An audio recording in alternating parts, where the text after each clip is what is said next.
Hi everyone, this is Peggyann Kennedy, and welcome back to Write Better Together. And today's Mechanics Monday. So thank you very much for joining me. And it has been a week.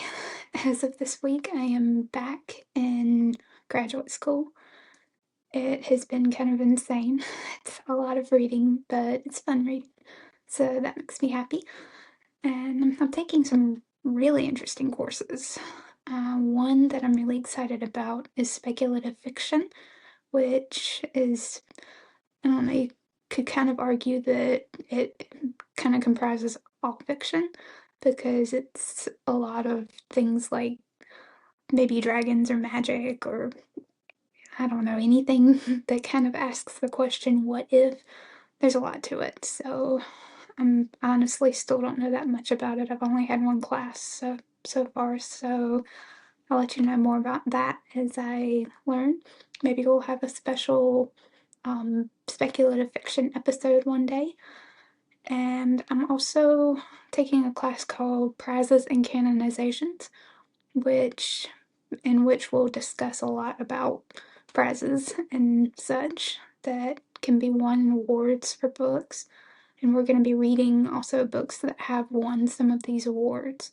So, like, say the Pulitzer Prize, that sort of thing, MacArthur Genius Grant, all of that. So, that's really exciting. We're actually going to give our own little award to one of these books, and we'll get together as a class and try to figure out which one deserves it. And so that's really exciting, and I really like that teacher too. I've had her before, and I haven't had this class yet, but it's called Gothic Fiction, Early Gothic Fiction. So basically, the Gothic genre came about in, say, the 19th century ish, maybe, but it kind of started a little bit earlier than that, maybe the 1700s or so, late 1700s. They say that one of the first books that comprises the Gothic genre is called The Castle of Otranto. I think that's how you pronounce it, by Horace Walpole. And that kind of started the Gothic genre. So basically, if you think Edgar Allan Poe, Ravens, maybe a dark, haunted mansion or something, somebody wandering around a deserted abbey, that kind of thing is Gothic. So those are some of the basic elements, and it's kind of something I'm really interested in. I love Victorian fiction, so that should be really fun. So that's kind of what I've been up to so far. It's been kind of busy, and I'm starting work at the writing center too, so I'll be busy with that soon. We haven't had any appointments yet because, school just starting, but we'll see what happens. It should be fun. I'm excited to help some students with their writing and I don't know, to learn how to best help them and teach them. So, yeah. Also, it is snowing outside. It is about 12 degrees exactly, not feels like it is 12 degrees. So, you might expect a fun Friday soon with some snow on the ground. And it will not be a very long one because I do not want to get frostbite. But yeah, we can look forward to that together. I'm excited to go outside and maybe make some snow cream. So yeah, excited about that. This is this is supposed to be one of the first heaviest snows that we've had in Oklahoma for I don't know, since a long time. We've never had one of these heavy snows since I've been here. So I've heard different things like 21 inches, at least 12 inches maybe over the weekend. So if you're part of the Midwest Snowmageddon, please stay safe and please stay in if you at all can, unless it's in a dire emergency. Please hibernate like my mother and I plan to. So, yeah, that's what I'm up to. And today I wanted to do a little bit more planning and brainstorming. I know in the past I mentioned maybe an episode about titles and all, but and planning a title for your story or book, but I don't really feel like I've done a really good job explaining how to brainstorm and plan. I feel like I've just said some of the, I don't know, a lot of the stuff that's kind of already out there, but I don't know, it is kind of it is some of the things that I've learned, and I'm I just still don't feel comfortable with how I've explained it all. So actually today what we are going to do is we're going to plan a story together. And you can grab out your journals or notebooks and pens or pencils and plan your own story or just follow along with me. And if you're new to writing, hopefully you'll learn some tips. And if you've been writing for a good long while, I hope that you can still sit back and enjoy watching a newcomer writing or whatnot, a kind of person starting to write her story. So we'll see how this goes. Anyway, before I do that though, I want to go through plot structure really quickly for those of you who may not know it. And if you do know it, it's always helpful to have a little short review. This is something that I try to keep in the back of my mind when I write a story. And it's something I've known for years, but I still sometimes have trouble remembering. And it's also not something that's very rigid either. There's stories that do not have this structure, and it is entirely plausible to not use it or to change it around a little. That's one really cool thing about being a writer. You can break a lot of rules and it's okay. That's a great thing about being an artist in general. So, yeah, the first part of the plot structure is the introduction or the exposition. The exposition is basically where you're setting the scene and putting the setting itself into place and introducing your characters and the place and time, and maybe if you're doing a fantasy story, any sort of world building stuff. And so basically all the main players and stuff. So yeah, there's that. And you're also setting up the main conflict of the story. So what's going on with your story, what do your characters want, and why can't they get it?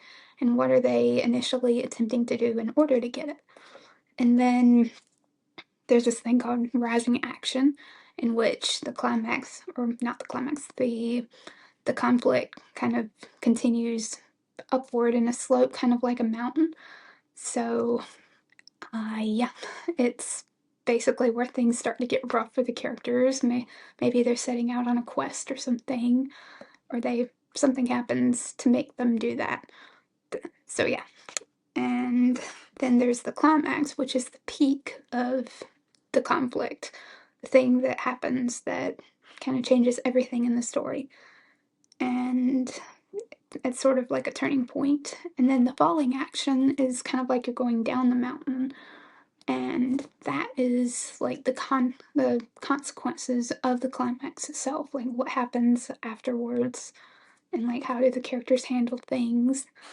And then the resolution, of course, is where things are settled, or maybe they're not settled, and kind of the new normal is established, what happens at the very end.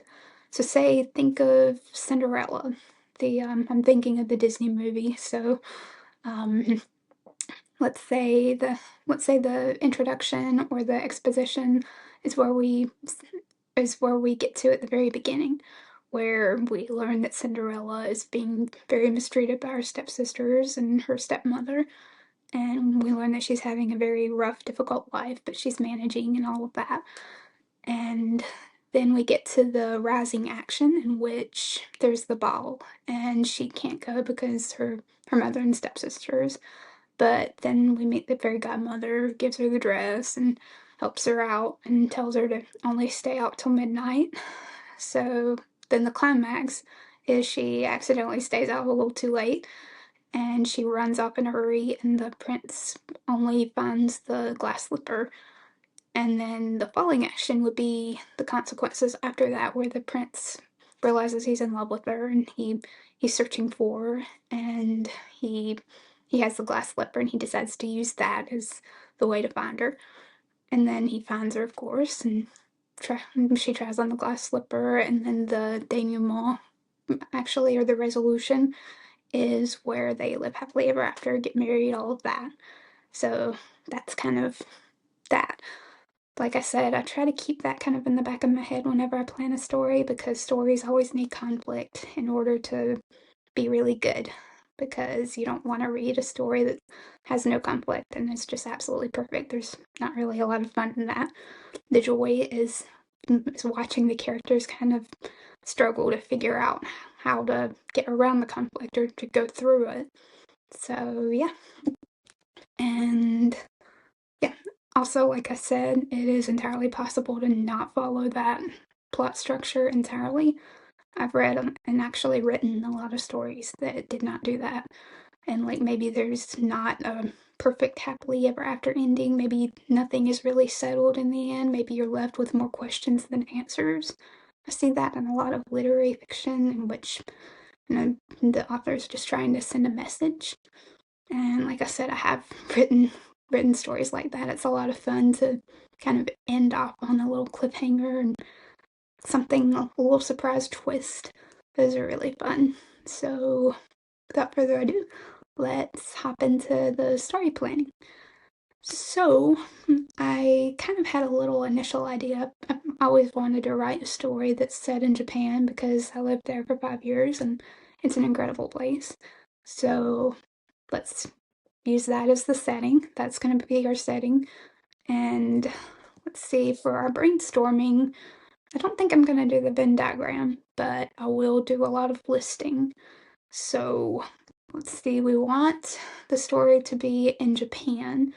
So let's list everything that we can think of that is in Japan or has anything whatsoever to do with Japan.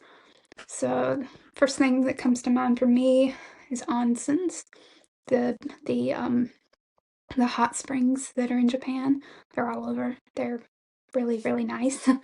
And of course ramen, real ramen. Oh my goodness. And 7-Elevens. The 7-Elevens there are next level, like out of this world, incredible. Not the 7-Elevens that we have in the States. No, they are completely out of this world. So let's see. They have some really good candy. I think it's called mochi. We could do that. And of course, Mount Fuji. Mount Fuji. And bullet trains, or trains in general. Trains.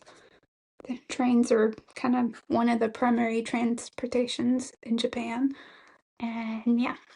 Let's see, that's quite a bit already. I'll say ships because I think there's going to be some Navy elements in my story.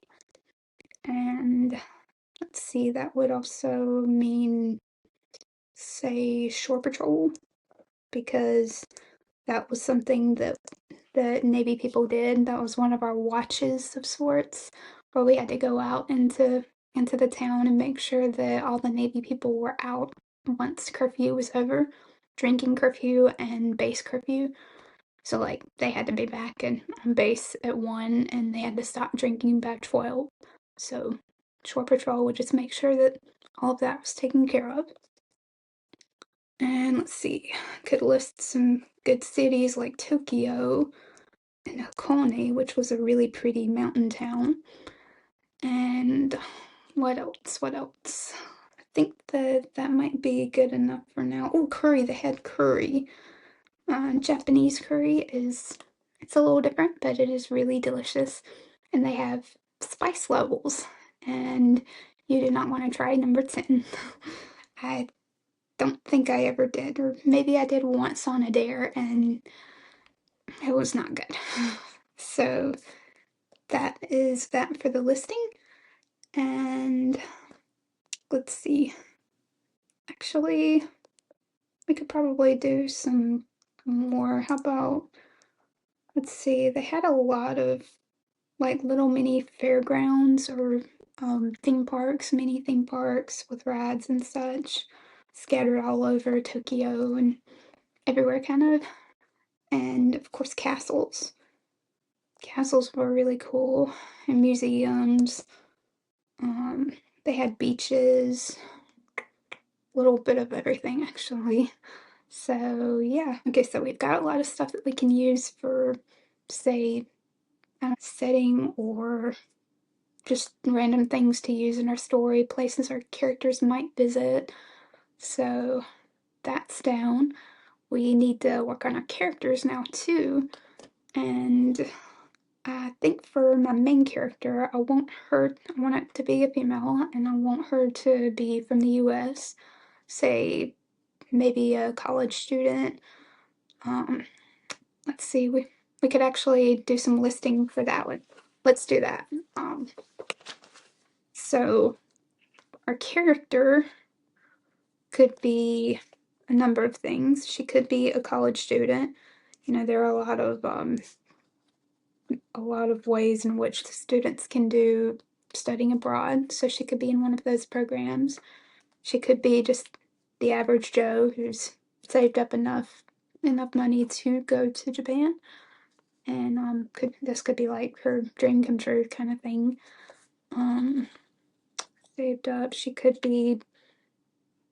actually be there to teach or something, maybe teaching English or something else. Maybe if she knows both Japan and English and she's there to, I don't know, teach geometry or something to the students, although I don't think I could successfully write a character who's really good at geometry, so maybe not geometry. So, I really think I just want her to be someone who's saved up, and also I think I'll choose that one. She's I don't really know yet what she does for a living, so I should probably figure that out. Let's see, she could still be a student, and this could be like a fun summer thing she's doing. She could be something. Well, I don't know about accountant. I was thinking accountant, but no. She could be a writer or an artist. I like writing artist characters, and I think I just wrote arting, A-R-T-I-N-G. So she could be an artist, and maybe she sold enough paintings or something or whatnot. Let's see, what else could she be? What else could she be? I might come back to that later. So we've got that sort of kind of halfway straightened out. And now we will go on to I think I'll go to the other character. I'm thinking that this is kind of going to be a mystery murder kind of thing, like think NCIS maybe. I'm thinking that I have a vague idea where she's gonna be waiting for a train or something, and this random Navy guy is gonna pull her into a random train that she's not waiting for, and he's gonna tell her that that someone is trying to kill him, but he doesn't know who. All he knows is that the person is on his ship, or at least on the base somewhere. So that's about all I've got straight in my head so far. So let's see, for this character, he's of course going to be in the Navy. I don't think he's going to be very high up on the chain of command or totem pole. I think he'll be like a seaman or maybe a third class. I make him third class, which is basically, let's see how to explain that in civilian speak. In civilian speak, he's probably maybe like a manager, a junior manager, maybe sort of kind of. um, he's he's not a seaman, not one of the lowest, but kind of close to it. So yeah, he's got a little bit of authority, but not a lot. So there's that. And well, I already mentioned that he's in danger. Someone's trying to kill him, and we don't know who. And let's see, I don't know yet what his rate or job is. I'm thinking something, it's got to be something kind of important up there, maybe a nuclear thing or an electrician, engineer. What do we call those guys? I'll just call him a nuke because they worked on the nuclear reactor. Maybe he would find out some kind of secret that nobody wanted him to know, something of that sort. So we'll call him that for now. He works in the nuclear reactor, and let's see what else is about him. Let's see. he and the character have never met until this moment, so it'll definitely be a surprise and a shock for her to be dragged off by this guy, and it'll be kind of awkward too, them talking in the train, because you're not really supposed to talk in trains. It's a Japanese thing, culture thing, where you're just supposed to be quiet, not supposed to drink or eat. Maybe drink if it's bottled, but definitely no eating and no talking. And it would be a massive pet peeve for me when I saw other sailors or other Americans just talking and like yelling at the top of their lungs on the train, or just kind of shoot them kind of bad looks and from the corner of my eye. But anyway, so we've got those. Could work on some names. And again, I apologize, I'm not really very organized about this.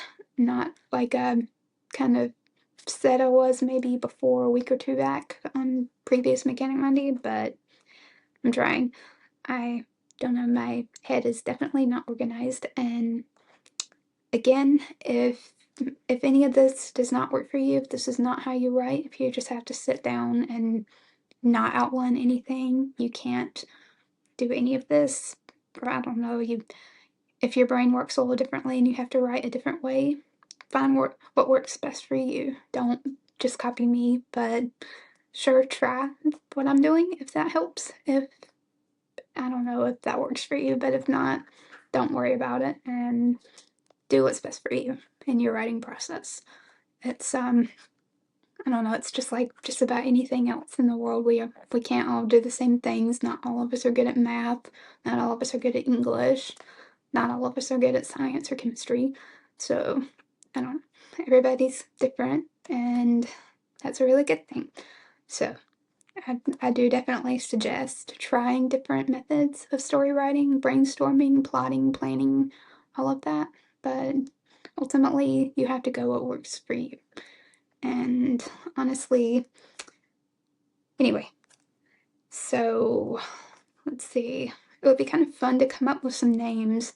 That's always something I really have a lot of trouble with. But because they all either sound really great and I want to use them all, or they all sound really terrible and none of them fit my main character. So it's always a little bit of a challenge for me. But what I usually like to do is Google some names and I don't know, just find popular or even unpopular, rare male or female names, and they'll usually come up. Sometimes they're like baby sites, like parents trying to come up with a name, and that's kind of what it feels like too, writing a story. You know, this character is my baby, and I want him or her to have a really good name and something that kind of says a little bit of something about them. I like choosing names that have a meaning behind them too. So I could actually do a whole nother episode about that too if y'all want. But yeah, there's a lot to choosing names because names do often reflect a person's character, even in real life. I've actually noticed that too in goat showing. This is really random, I'm sorry, but I used to show goats when I was a child or teenager, I guess, and basically kind of like dog showing, I guess, or showing a horse or cow, or I don't know if you've ever seen any of that at the state fair or on TV anywhere, but basically that, but with goats. And yeah, so in order to show the goat, I had to name my goat. And usually I notice that when I name my goat something nice like Cookie or Angel or Sweetie Pie, something like that, it was always a very sweet, nice goat. And then if I think once I named a goat something like something kind of rebellious sounding like cowboy or something, and he was wild and rough like a cowboy, let me tell you. It was not fun. I think one kid named their goat Fireball, and I would never do that because those goats really take on their attributes. They really do. I can't explain it, but they do. And I think the goat that I named Cowboy actually escaped from me and ended up in a pile of lumber somehow. And my mother had to climb after him, which was a fun sight and also not a fun day for her. But yeah, so pay attention to names. They can be really interesting and maybe telling for your character, for your readers, I mean. And I don't know, readers might not always look up every single name to see what it means, but maybe if you can make it kind of not too vague, but just enough to where the person might pick up on it. Like John and I, for our story that we were writing, You Should Hope Renly Duval and Raven and Brennan Never Meet, we had like a bird thing going, like Ren Lee Duval and Ravenna, like Raven and Wren. So we had that going, and we had a lot of little bird themes throughout our few chapters that we wrote together. So you could do something like that, have a little theme in mind. Maybe you could name your character something to do with galaxies, like say star or something. And you could have a lot of galaxy related planet stuff and you can kind of weaved throughout your story. That would be interesting. So that's something to pay attention to. So for my character, I feel like I need to wait a little bit about the names. I might do that in a future episode actually after saying all of that because I want to get to know her a little bit better before I name her because like I said, names and kind of go along with person's personality. So yeah, I think I'll wait on names for a little bit while I kind of mull over who I think that they are and what I think they're like. I kind of imagine her like a free spirit, so maybe it'll have something to do with that. I don't know. I'll have to Google some names too, and I'll get back to you on that. But in just talking and rambling right now, I just remembered talking and rambling does help actually. So if you can find someone to listen to you, a partner or friend who's willing to let you just ramble about all of this, about all of your plans, and let you think out loud, that really does help. It jogs the brain somehow. And of course, writing too. Writing, doing anything with your hands is really good for the brain, so highly recommend that. And yeah, so I do not have a lot yet, but I do have a basic plan, and I think I'm gonna go ahead and start a little bit of the outline because I really don't want to let the story go just yet.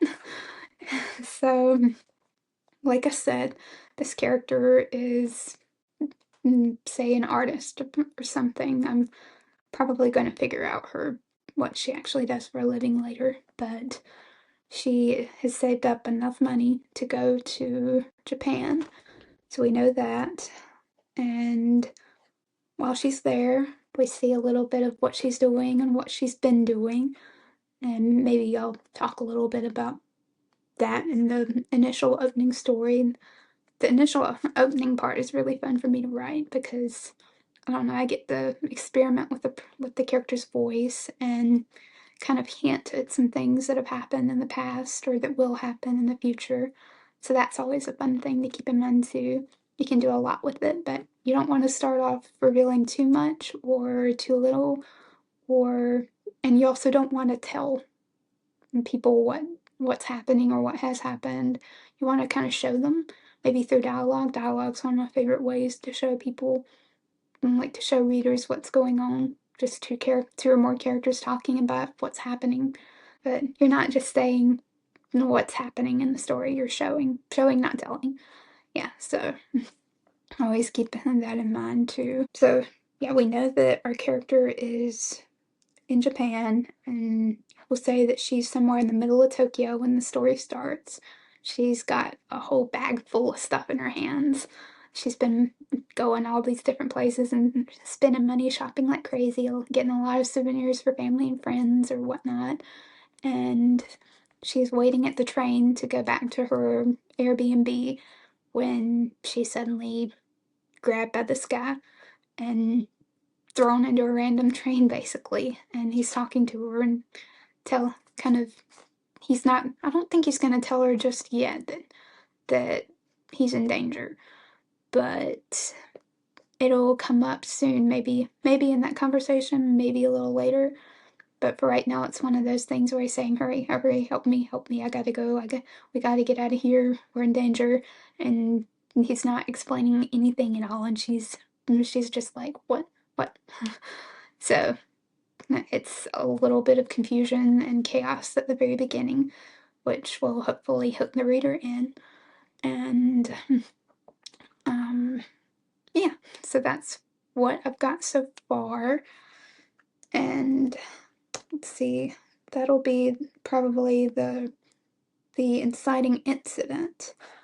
And they'll start to work together and try and figure out kind of NCIS style, junior NCISs, what's going on and who on earth could be trying to kill him or do away with him. So, yeah, that's basically the start. I think I'll continue on with the outlining next week because I do need to sit with the story a little while and kind of figure out what I want to happen next. And also, I have a presentation to prepare for Tuesday if you know Snowmageddon allows for going out and doing presentations and things. So we'll see. So thank you very much for being patient with me and you know listening to my rambling and my crazy process of writing. I hope it's been of some help to you. And if not, tell me how I can do better or how I can help. And if I have, please offer me some ideas about what could happen next in the story or what you'd like to see next. And yeah, so y'all stay safe and thank you very much for listening. So take care.